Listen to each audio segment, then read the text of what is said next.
This demonstration will present a clinical method of obtaining an accurate index for relating the castings of a fixed partial denture utilizing plaster as an indexing medium.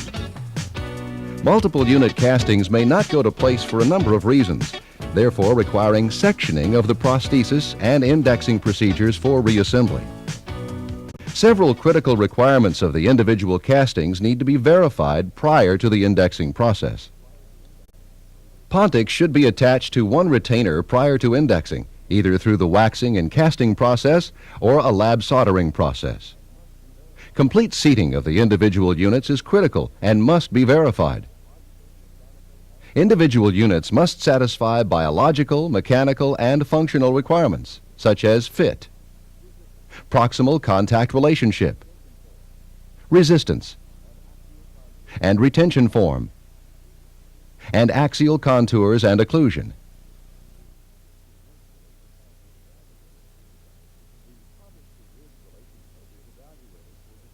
The pontic to ridge relationship is evaluated for desired positioning. Adequate solder joint space is established and properly formed. Proximal contact areas of retainers and pontics that are to be connected through a soldering process are established in the wax pattern stage in their proper occlusogingival and faciolingual position. Joint space developed on the castings will be configured as parallel planes. A space of 0.08 of an inch, about the thickness of a business card, between the parallel planes minimizes thermal distortion during the soldering procedure. Inadequate gap space can lead to weak, incomplete joints or distortion due to thermal expansion when the castings are heated. Excessive gap space can induce distortion during the soldering process due to thermal contraction of the solder. The choice of indexing materials is left largely to the operator. However, the indexing material used must possess certain critical properties. The material must set to a rigid consistency. The material should retain the castings when the index is removed, or allow for stabilization of castings in the index once they are retrieved. The material must be dimensionally stable and possess adequate bulk for strength while also allowing accurate positioning of the castings. However, the material should not extend to cover the margins. In this procedure, quick-setting plaster will be used as the indexing medium.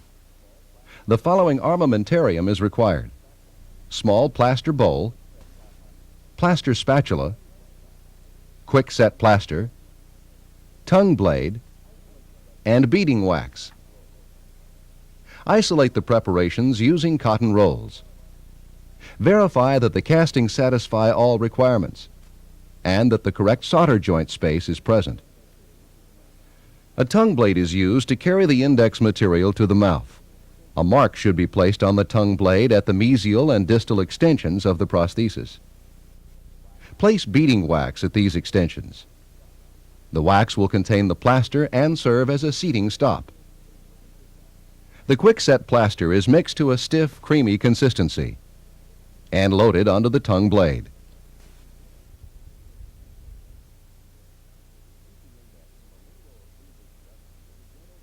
Seat the index from a linguo-occlusal direction with a gentle vibrating motion and stabilize until set.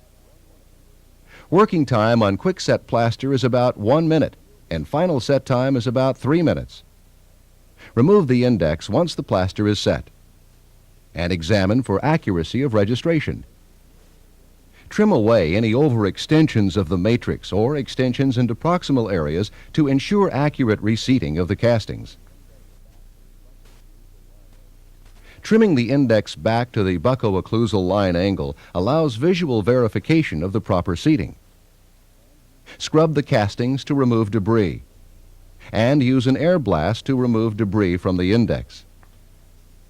The castings are placed back in the index and held in position while luting with sticky wax.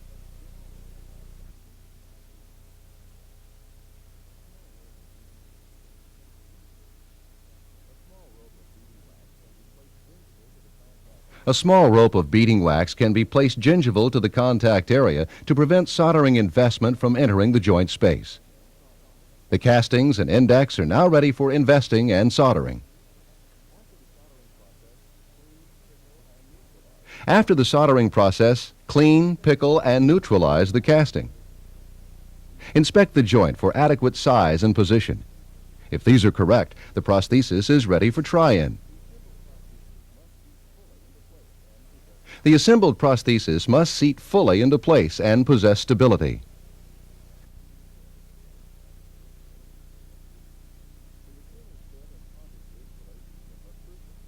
The retainer fit and pontic ridge relationship are crucial and must be verified. Rocking or instability can be visualized by alternating occlusal loading forces on the terminal retainers. Visible movement of the prosthesis or bubbles along the margins indicates inaccurate registration or soldering distortion. If bubbling occurs, in most cases it is necessary to section the joint and re-index the prosthesis. To review, multiple unit castings may not go into place for a number of reasons, therefore requiring sectioning of the prosthesis and indexing procedures for assembly. After the soldering process, inspect the joint for adequate size and position. The assembled prosthesis must seat fully into place and possess stability. Rocking or instability can be visualized by alternating occlusal loading forces on the terminal retainers. Visible movement of the prosthesis or bubbles along the margins indicate inaccurate registration or soldering distortion. If the casting is stable and all the members satisfy the biological, mechanical, and functional requirements, the prosthesis is ready for final adjustments and placement.